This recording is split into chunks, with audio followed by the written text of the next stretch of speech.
Meanwhile, we're learning that President Trump is planning to meet with teachers and students who survived the shooting. That's right. ABC Action News anchor Lauren St. Germain joining us live now in studio to show us how students are reacting to the news of this. Lauren. Good morning, James and Dia. So President Trump says he will hold a listening session on school safety this Wednesday. But here's the thing. That session is on the same day students had already planned a town hall meeting. Florida Senators Marco Rubio and Bill Nelson already accepted invitations to that meeting. President Trump, though, did not. The students' main message is the need to address gun reform now. One student said that he believes many of them will be at their town hall and not at the president's listening session.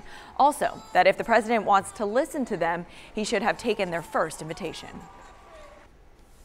You know, I would love to be a part of it. However, there is a town hall planned for Wednesday, which President Trump was asked to be at, and he denied that invitation to plan his own town hall, which is absolutely absurd.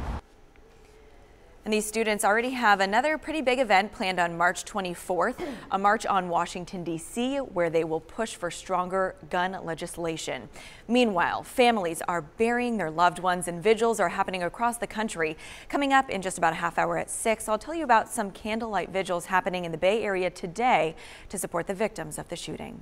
Dia. All right, thanks, Lauren. And many of you want to know how you can help the victims in Parkland. We want to remind you that this is the official GoFundMe page set up for the victims of this tragedy.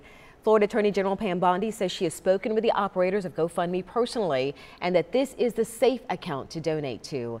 We have a link to this page posted on abcactionnews.com. GoFundMe announced that 100% of the funds collected will go to the victims and their families.